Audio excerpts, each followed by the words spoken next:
Good morning, Washington. Welcome to episode 4. Um, we've got a lot for you today. We've got a lot of announcements, a lot of stuff going on, plus an interview with Mr. Rigdon at the end of this, which is going to be awesome. So let's get right into it, okay? Number one, class of 2023 is having a fundraiser at Chipotle on October 24th. Please make sure that you come out and support the class of 2023 with their fundraiser. There'll be a code as well in case you want to order online. We'll get that info out to you soon. Second, seniors, there's a bunch of stuff going on for you. Number one, we had a college panel last week, that Zoom call with a few Washington alum who had gone through the process of like private school applications and UC, CSU applications, the Common App kind of stuff, and then also community college. So make sure that you check that out. If you weren't able to see that, make sure you check that out and get info from them and kind of insights on how things work. Also, at the end of the month, Ms. Whitmer, who is our college and career counselor, is having some workshops for FAFSA, which is the financial aid. If you need help filling that out, and if you need help getting that all squared away, make sure that you attend that. Info was sent out a couple days ago, and so she'll send out more information about that. But make sure that you get a part of that.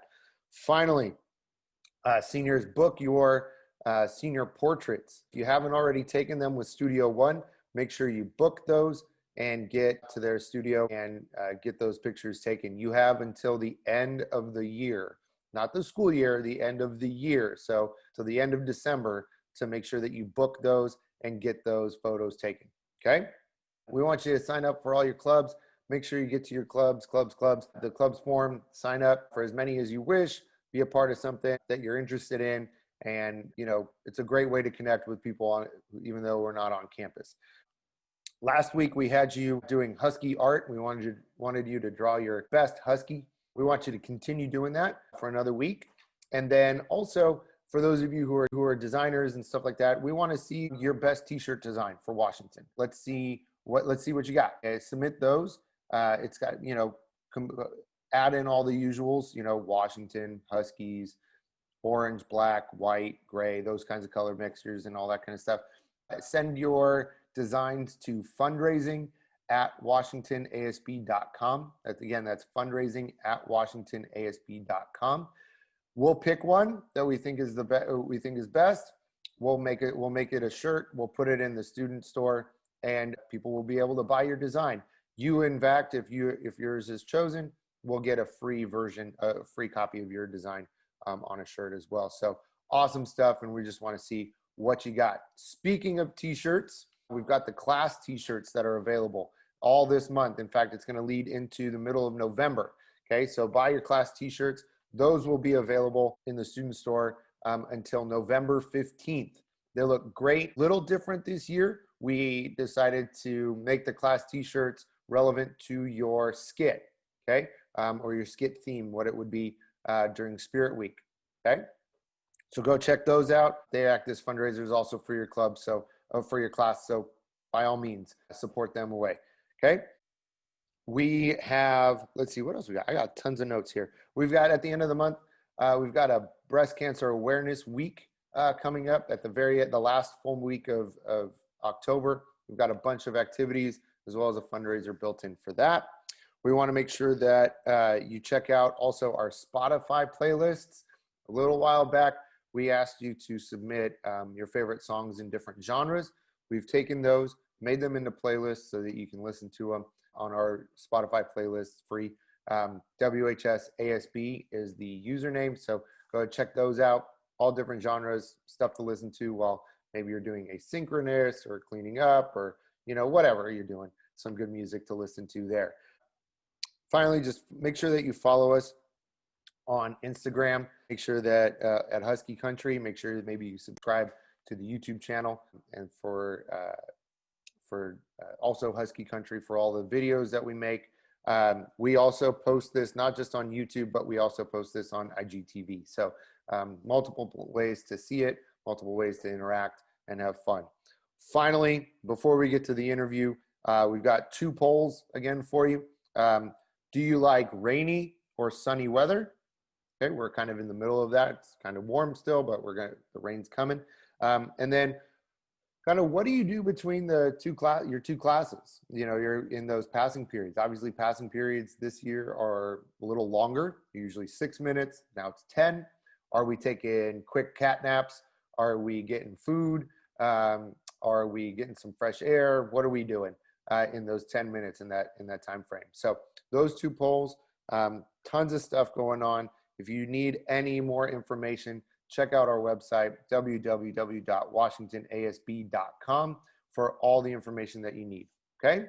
Today's interview, Mr. Rigdon, probably one of the coolest guys on campus, and our athletic director. We talk about sports, just in general, and how we grew up watching sports and playing and all of that. But also really important for all you student athletes, sports are starting to open up. We're going to start workouts soon. And then, practices and games, we're actually going to start, we're looking like we're going to start all that stuff. So really important information from him. So make sure you pay attention to that. But it's just a great interview with a great guy. So without further ado, here's Mr. Rigdon. So we're here with our athletic director, co-athletic director, Mr. Rigdon, and with our other co-athletic director, Ms. Cazzato, who we'll talk to one of these other days. But to get started, just talking about sports coming back, which is our big topic and really important for the student athletes to know. But a little bit about you first, kind of growing up, since being athletics, obviously played, you coached at Washington as well. Who were your sports heroes growing up?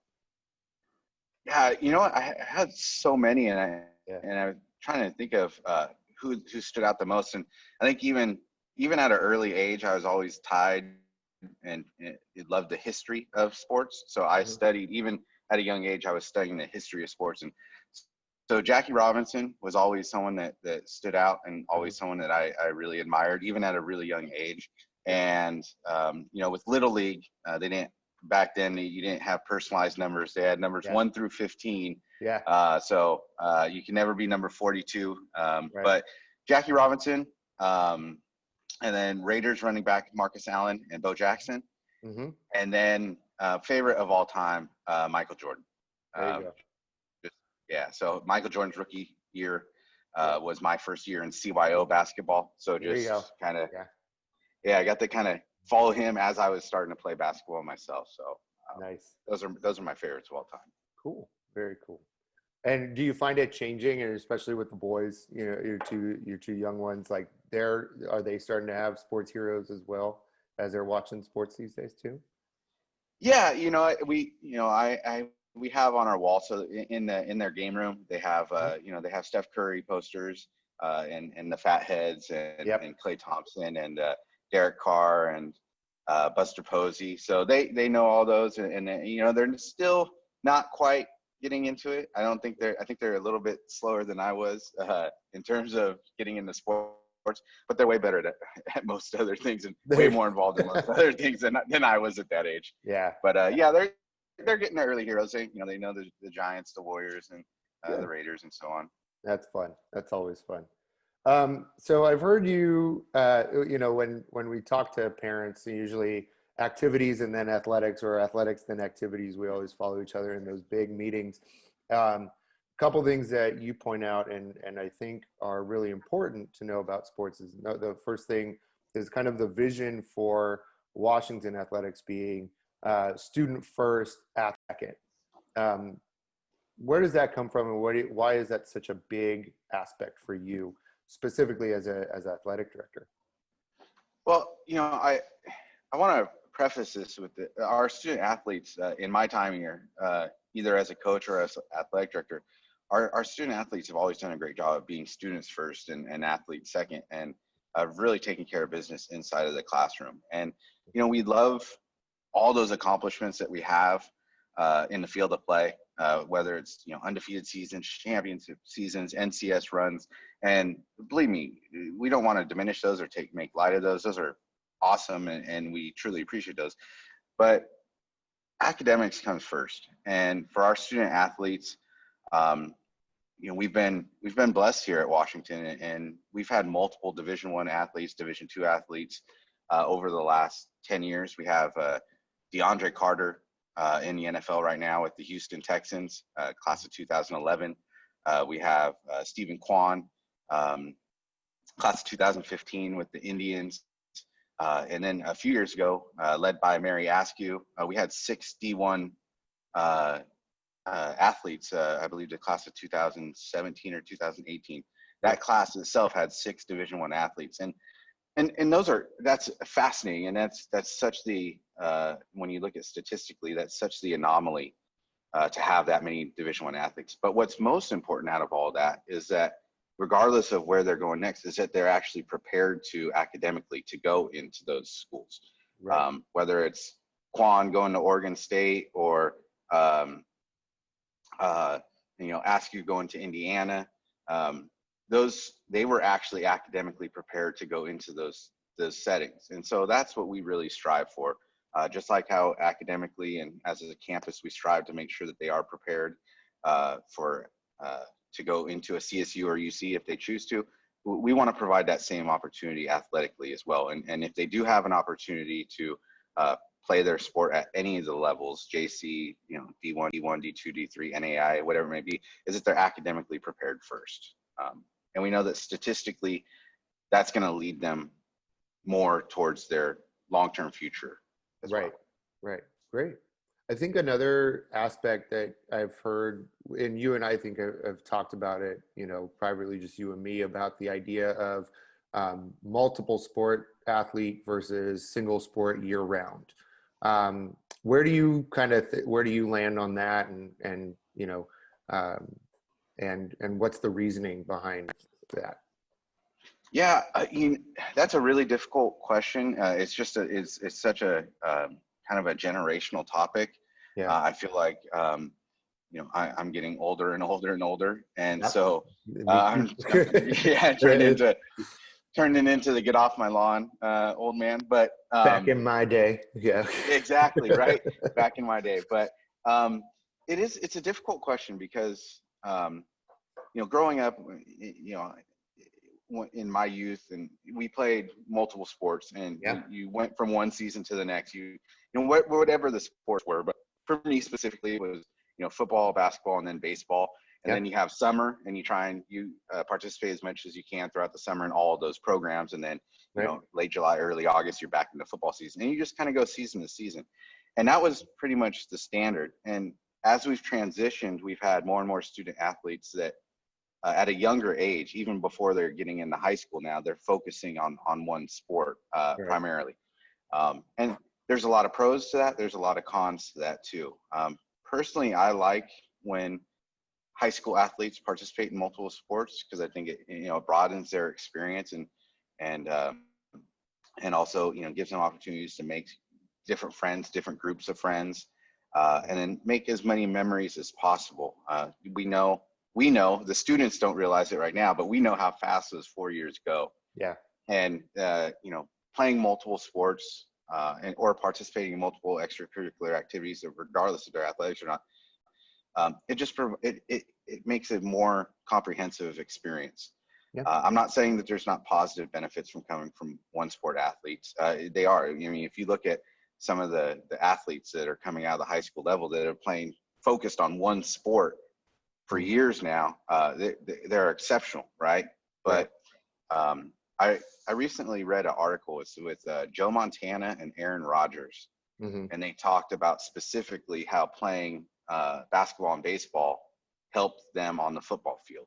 Yeah. And Joe Montana, he talks about their first Super Bowl victory against the Bengals in 1981, and he was asked by a reporter how he got away from a defender on a certain play, and he said that was a basketball move. He's like, I learned that on the basketball court.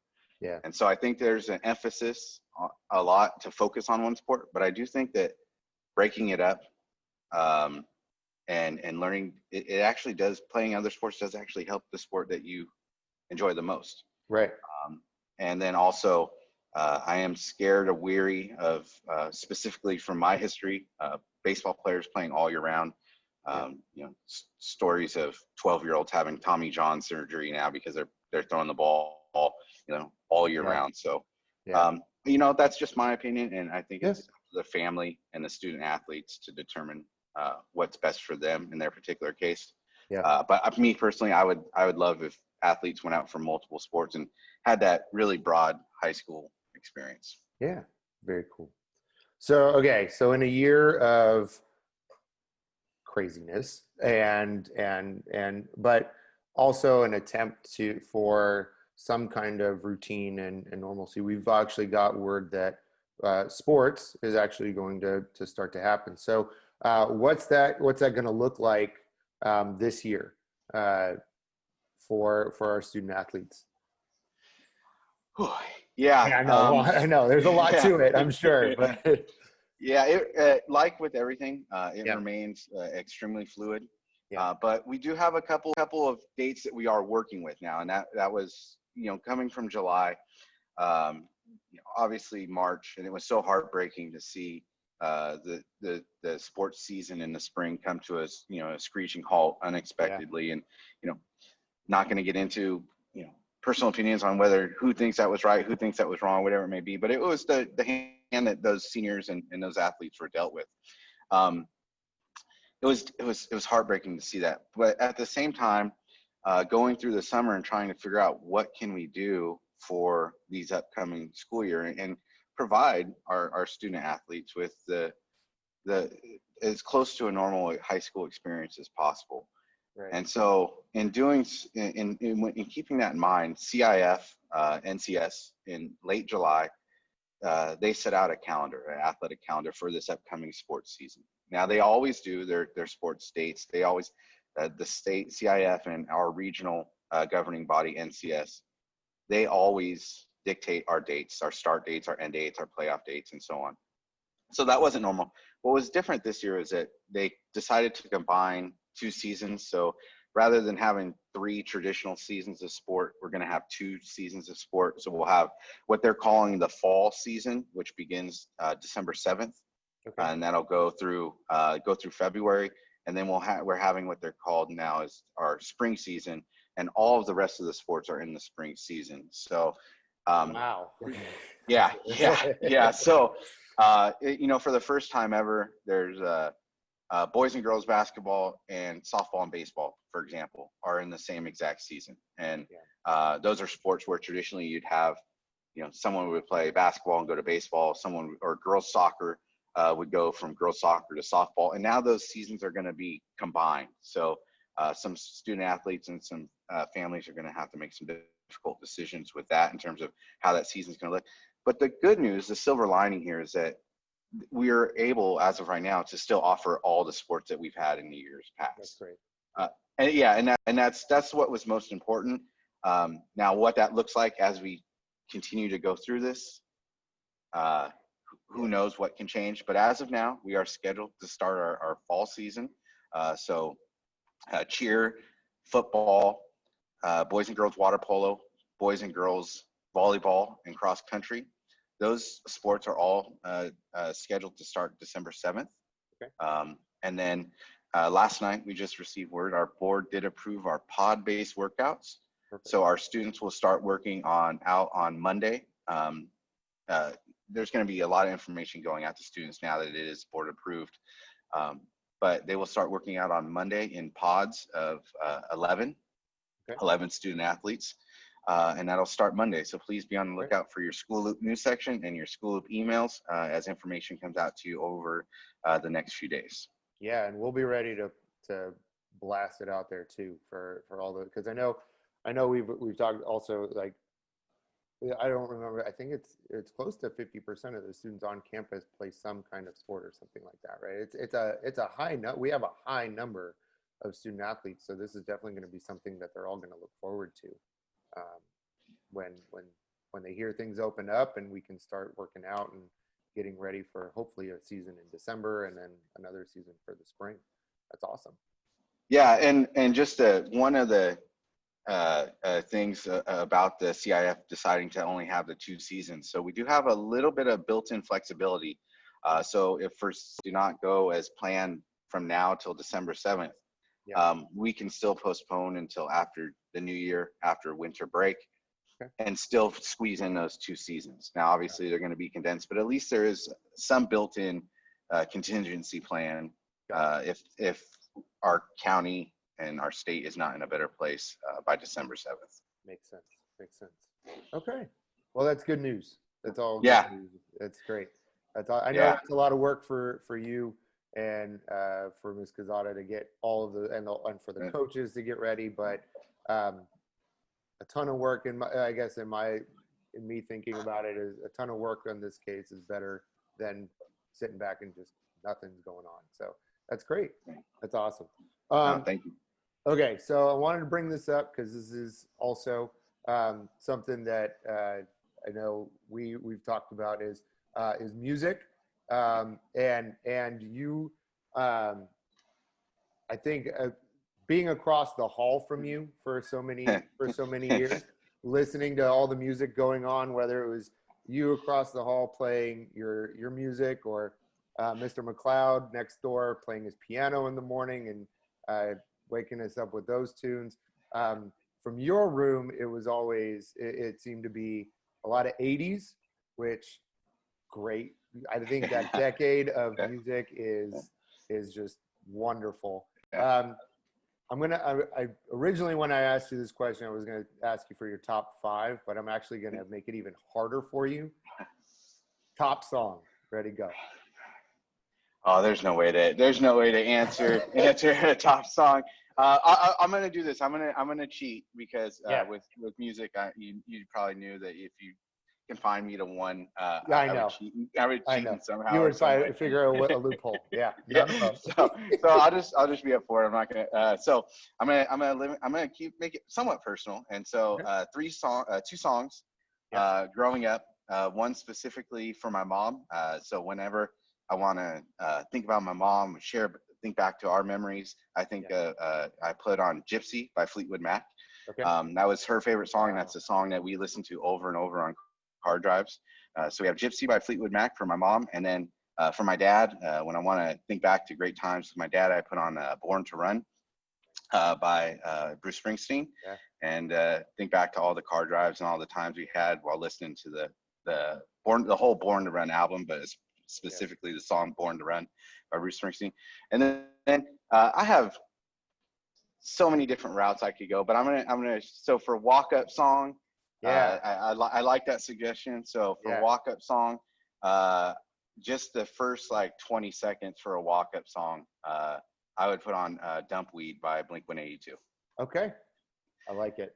Yeah. Or I'm Bad by LL Cool J. There you go. Yeah. I can't do it. I know. Oh, sorry. I know. That's I hear a lot of baseball players like they can't even figure it out themselves. They take suggestions from their family. I know there was one player who asked his son for the walk-up music, and he chose Baby Shark.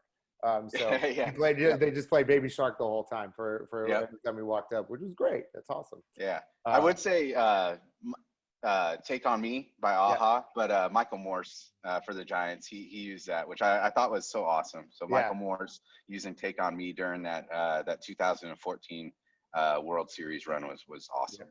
Yep. Awesome.